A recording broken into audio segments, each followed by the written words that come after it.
Setelah kejadian mistis yang gua alami, gua kira teror itu berhenti di gua. Ternyata tidak. Beberapa hari kemudian, gua dapat kabar kalau kejadian serupa dialami orang lain. Tetangga gua sendiri. Namanya Komar, penjual bakso keliling.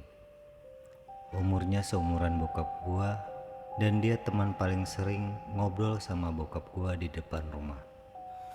Hampir setiap malam, gerobak baksonya mangkal di situ. Tapi sejak malam itu, Komar berubah. Dia nggak berani lagi lewat rel kereta api. Bahkan sekedar mendekat pun tidak. Malam itu, Komar pulang sendirian.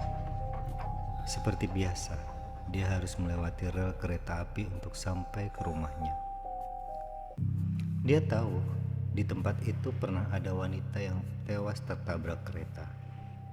Tapi dia belum tahu satu hal, bahwa wanita itu belum benar-benar pergi. Karena sudah terbiasa jualan sampai larut, Komar menganggap semua itu sebagai resiko kerja. Saat sampai di perlintasan rel, dia berhenti, menoleh ke kanan, menoleh ke kiri. Tidak ada kereta, tidak ada orang.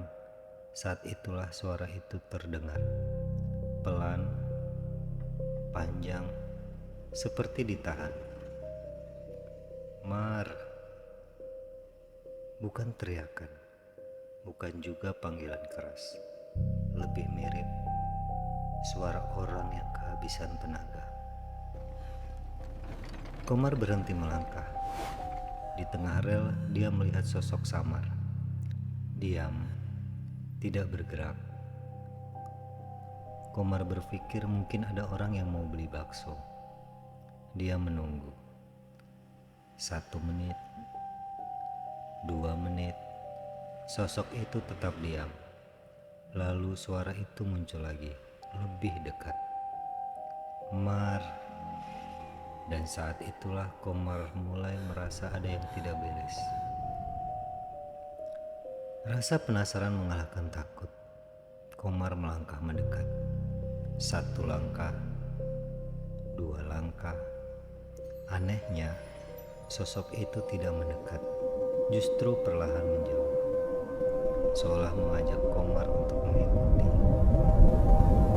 Sampai akhirnya, sosok itu berhenti di satu tempat, di jembatan kecil dekat pohon pisang. Tempat yang sama di mana gua pernah melihat penampakan wanita berwajah rusak. Komar berhenti di sana. Jarak mereka tidak jauh. Saat itu, sosok tersebut tidak lagi samar. Di depan Komar berdiri seorang wanita. Wajahnya rusak, pucat, tidak wajar. Rambutnya terurai menutupi sebagian wajah. Dan saat Komar menurunkan pandangannya, wanita itu tidak memiliki kaki. Tubuhnya berhenti di bawah pinggang. Kedua tangannya terulur ke depan. Bukan menyerang, bukan mengejar. Lebih seperti meminta. Seperti anak kecil yang ingin digendong. Komar menjerit dalam hati. Tubuhnya kaku, napasnya sesak. Dan saat wanita itu perlahan mengangkat wajahnya, Komar lari. Dia lari tanpa berani menoleh. Gerobak bakso ditinggal, semua ditinggal.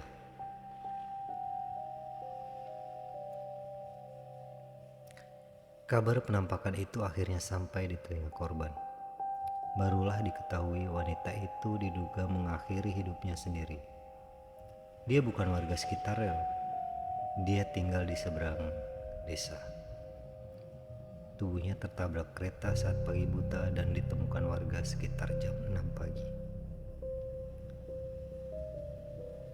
Setelah itu, keluarga korban mengadakan pengajian di samping rel kereta api. Gue ikut hadir, bukan karena berani tapi karena takut. Takut kalau wanita itu muncul lagi. Setelah pengajian, wanita itu tak terlihat lagi, setidaknya untuk sementara. Karena beberapa bulan kemudian kecelakaan kembali terjadi. Dan gue tidak ada di sana. Gue sedang berada di luar kota, menjalani praktek kerja lapangan. Dan sampai hari ini gue masih yakin rel itu belum benar-benar sepi. Kalau kalian masih mendengar cerita ini sampai akhir, berarti kalian cukup berani. Subscribe channel ini, karena masih banyak kisah nyata yang belum gua ceritakan.